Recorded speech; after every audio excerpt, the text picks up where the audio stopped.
On April 17th at 4 o'clock, Luther was led to the bishop's palace, where the emperor and diet were meeting in an upstairs room. He was summoned to appear at about 6 p.m. The room was packed. Spanish and German soldiers lined the walls of the narrow room. On all sides were princes, electors, bishops, and knights.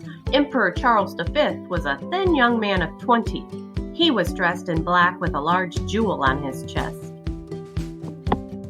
All eyes were on Luther as he entered the room. Everyone knew what lay at the bottom of this meeting. The power of the Pope had been challenged. If the Pope were to keep his power, Luther must admit he was wrong. God be with me, he prayed in his heart as he faced this mighty group. An officer warned Luther not to speak except to answer questions. Then the questioner stepped forward. He asked Luther a double question. Dr. Luther, did you write these books? And are you ready to admit you were wrong in what you wrote? Luther was about to answer when his lawyer, Dr. Jerome Schurf, asked that the titles of the books be read. One by one, the titles of 25 books that were piled on a small table were read aloud. Having had time to think, Luther answered the first question, "Yes, these books are mine, and I have written others."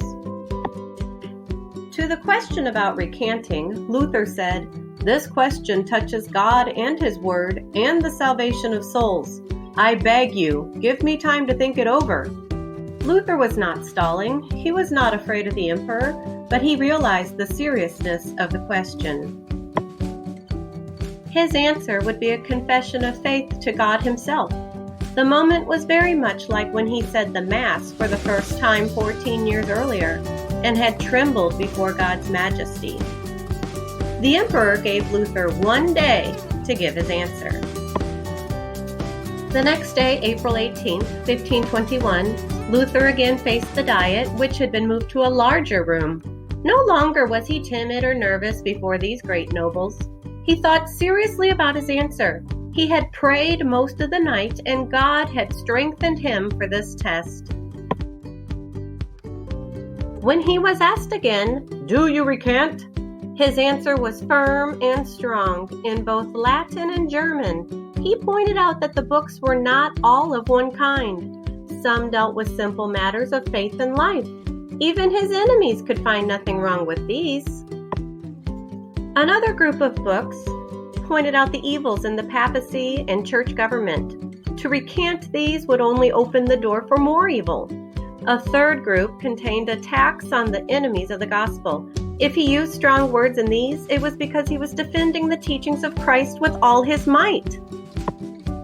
To reject these books would make the Pope's power even stronger. Luther finished by saying that if someone could show him from the Bible that he was wrong, he would burn his books himself. This answer did not please the emperor. After a brief break for consultation, the questioner asked, "Luther, you have not given a clear answer. Give me a simple yes or no. Do you or do you not recant these books?" Luther's answer was simple and brave. "Unless I am shown my mistakes from the Scriptures or plain reason, I am bound by the Scriptures. My conscience has been taken captive by the Word of God. I am neither able nor willing to recant. Here I stand. I can do no other. God help me. Amen." It was the most resounding answer in the history of Christianity. A great noise broke out as everyone in the room started talking excitedly. The emperor angrily left the room and the meeting was over. "Burn the heretic!" muttered the emperor's Spanish friends as Luther left the room. Outside, however, Luther's friends cheered him and shook his hand, and with a great sigh, Luther raised his arms like a victorious knight and shouted, "I came through!" Yet Luther was not naive and was well aware of the consequences of his stand.